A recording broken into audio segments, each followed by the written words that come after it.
with Mishal Husain.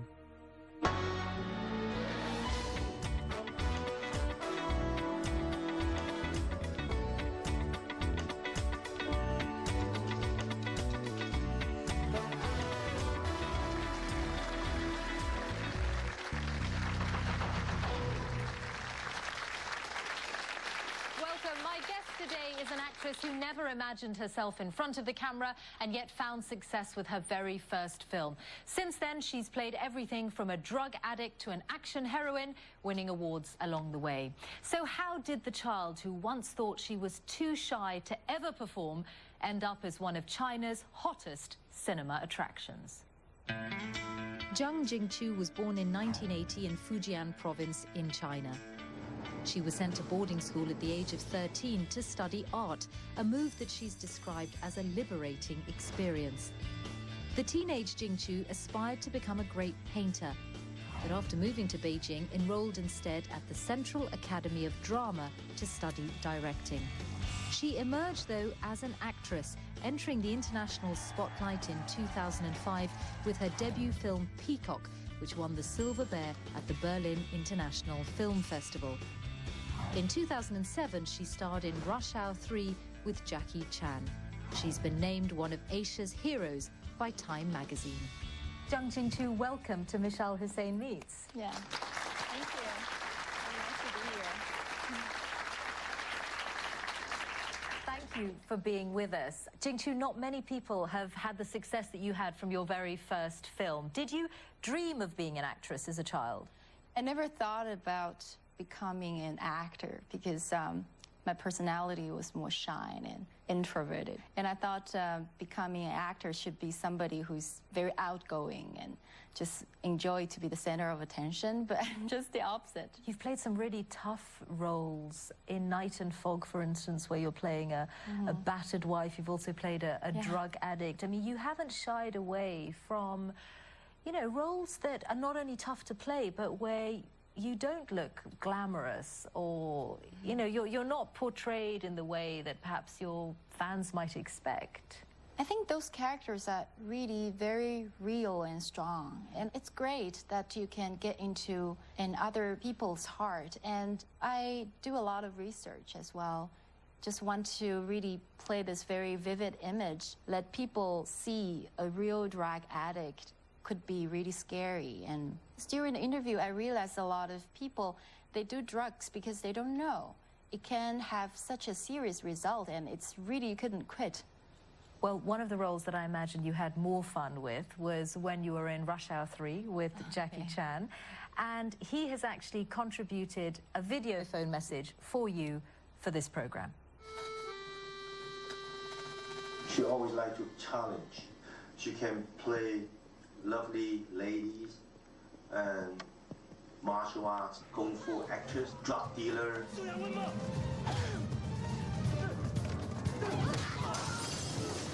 Not like Jackie Chan, martial art, martial art, martial art, martial art. She's a martial art, singing, dancing, all kind of things. 烟里面是不是有东西啊？没有啊，我怎么会呢？你以后不要来找我了。我真的没有啊，你相信我啊，我不会害。你干什么？ In just very short time, few years, boom, she just success. And she really, really worked hard.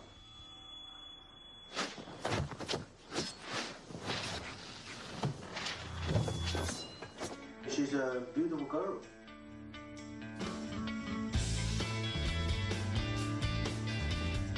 Jingchu, yes, I love her. I love you too, Jingchu.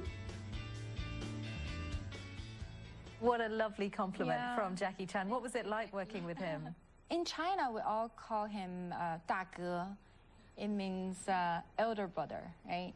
So he was like an elder brother to me. And that was my first time shooting abroad for such a long time. It was 5 months in LA. And then he would always invite me to his trailer to have lunch. And he had a great cook. So yeah, it was a great comfort. But he paid you the great compliment in not only noting the range of roles that you've done in your career, but also how hard you work. Is it as hard work today as when you began? I mean, do you really have to apply yourself to every role, or is it getting easier the more experience you have? I think in acting, you always can try to improve more. And then there's so many approaches that you can try to find the infinite possibilities of the character. And that's why I took half a year off to go to New York and to study in T. Schreiber's studio. And then I just try to find different approaches and do a lot of improvisations. And yeah, I try to maybe bring my acting to level with more surprises. Sometimes can surprise myself a little bit more. We'll talk more about some of the roles that you've done since in just a moment. But first we take a break on Mishal Husain Meets, and we're back in a moment.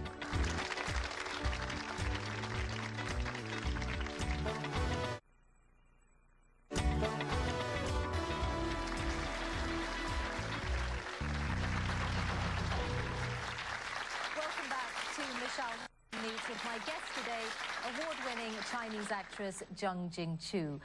Jingchu, take me back then to when you were growing up. You were a naughty child. You used to run away from school, is that right? Well, yeah, I never really liked schooling that much. Especially my mother is a teacher, and then I'm always just under her control. So I left home very early, 13, and to the boarding school. That's to study art. And I remember, because I went to school at very early age, and at least 2 years younger than the average. Well, why were you 2 years young when you went to school? Because my mother just wanted me to have an early education, and it's just maybe save some trouble. Just put me at a school and then as teacher to supervise me. I don't know. So you were actually, and that meant you were young all the way through your education? Yes. So were you even younger than your peers when you got to boarding school? Yes. Usually all my classmates were at least 15 when I was only 13. But I remember the first night at the boarding school, all the roommates were crying in their bunk beds because they're just homesick. And I was just laughing. That's so great. Finally, I just get out of the control of my parents. So you weren't homesick at all, quite the opposite. Yeah, I think freedom is always just my priority until now. And did that desire for freedom continue through the rest of your education? You went to art school and then you ended up studying directing. Why directing? I don't know, maybe inside of me, I'm very, if I got a notion and I just want to do it immediately. But just very soon I realized my techniques were not really good enough to get into the art academy. So while I was figuring things out, I went to the film academy and then had some great lessons. We analyzed a lot of great movies and Western watched, movies? Like Forrest Gump and a lot of Fellini's and Shawshank Redemption, Last Tango in Paris. There's a lot of great movies, and I never realized such good movies existed. Because you had never seen them No. when you were younger. But No. you were pretty sure at that stage that you didn't want to actually be in front of the camera. Is that right? No. I think maybe the turning point was the time I went to this drama academy, even though you're studying directing, but you have to do a lot of acting as well, because you have to act in your classmates' works. And I remember when I first went to the academy, I was considered to be a very bad actor.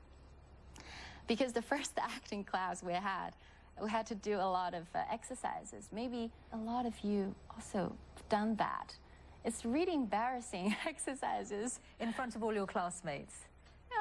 And your It's like teachers? they just will make you lie on the floor and just meditate that you are a seed. And then it starts to rain and you have to grow. And then you have to just grow from the ground, and then you have leaves and full of blossoms and you have fruits, and you really have to grow physically, not just in your mind. And did you think it was a waste of time, or just you couldn't see the point? By the time I couldn't. It's I didn't have any clue how to do it, and I just saw all my classmates were just growing around me. I was like, wow, it's really, I don't know, I was so embarrassed. And later we have this animal section, which is more common. Like you have to imagine you are a bear or a snake, and then you have to make the movements and noises. It's, oh my God. It just wasn't you. I couldn't convince myself to do it either. So it was like a nightmare to me. And I cried really hard after the class. I was just totally discouraged. But that led to a very serious result, because the following 2 years, just my classmates rarely asked me to perform in their work. So my acting score was rather poor. It's very poor. But I guess it didn't matter, because you know, it wasn't what you wanted to do anyway. But what was the moment that actually made you properly try acting and then prove yourself? That was the time when this graduation play came along. And it was a Japanese play, and the character was really great. So all the girls in my class wanted to play the character. The teacher had to make a decision, like to hold a competition. So whoever got the highest number of votes will play the character. So I said, I want to try. And then I asked one of my classmates to direct a very small but touching scene. And it went really well, and some of the audience in my class cried. So I got the highest number of votes. Wow, it sounds like one of today's, TV shows where the audience gets to vote. Was it the competition element that got you hooked, or was it the actual role and the character? Because clearly it wasn't acting that made your heart miss a beat up to that point. It was because that's a great character. It's a very sad and beautiful story. It was a Japanese play, a beautiful story based on a fairy tale. For that character, you have to learn a lot of like singing and dancing, and it's a very sad character. You have to do a lot of monologues. And I still remember the first time when the stage lights are on me, and then I, not like now, I couldn't really see the audience. And it's like enter a magic world, and then you can hear the audience. They are breathing and laughing and weeping, and you just feel their existence. And I don't know, I just wish that moment could go on forever. Do you think there was a value in how hard your parents pushed you as a child in preparing you for this life? I mean, they were obviously quite tough with you. Yeah. Do you wish they hadn't been, or do you value what they put into it? I don't know, but if I ever have children, maybe I will not use the same way, because sometimes when I have to face a new challenge, I have to really conquer a lot of fears and those lack of confidence feeling inside me. But yeah, I do think maybe it's because of their way that I work so hard, because I've never think I'm good enough. Did they never compliment you? Rarely. Until now, still, I don't know, they're just too shy to say it. Maybe they rarely like make compliments. But do you think if they hadn't pushed you, then you might not have ended up where you are today? Yes, because I'm never like overly proud, and I always can see there's shortcomings, or there's something I'm still needs to improve. Tell me about your own favorite roles, because for some of your roles, you had to work really hard in picking up new skills, learning musical instruments, learning to play ping pong. That was my first movie, Peacock, because that was a really tough competition. And after a few rounds of auditions, they kept me and other 2 girls for training before they made a final decision. So we had to learn a lot of things. Like in the morning, I would go to the accordion teacher, and at noon, I would go to the dialect coach. And in the afternoon, I will go to the ping pong training. So, did you enjoy learning new skills, though? Did you enjoy that challenge, or did you regard it as a hurdle that you had to overcome? It was a mixed feeling. on the one hand, because I love ping pong and I love to, be able to play another instrument, but at the same time, it's also very stressful because you don't know if you are the final one to be picked or not. And I think that training went on for 2 months, from dawn till dusk, without pay. And then I would wake up in the middle of the night, like sweating and thinking, what if I couldn't get the part? It's a very strong character, idealist.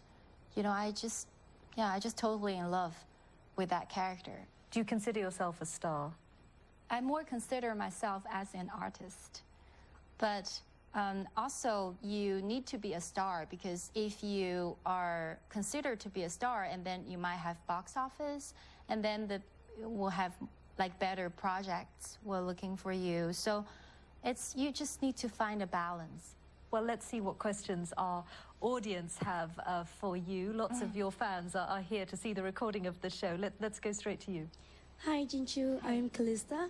I would like to ask you, what keeps you going or motivates you every day from each step of the way, from you going to boarding schools and till where you are today? I want to be independent. I want my freedom. And then if you want that, maybe you really need to be strong, and like you have to be financially independent, and then you have to have an independent spirit as well. Also, you need to have like the dignity is also very important. Do you see yourself as an ambassador for China, like some kind of cultural ambassador? I hope so. The things I enjoy the most is when I do like different productions from different countries, and then you can see how people see the same things differently, like how to express your feeling of love, or what's considered to be funny, like comedies. And it's great if you can exchange this kind of different ideas with them. I think we have another question actually about differences in culture. Let's go to the lady there. Hi, I'm Natasha, and I just wanted to remark that actually I'm very impressed with your English. Thank you. Yeah.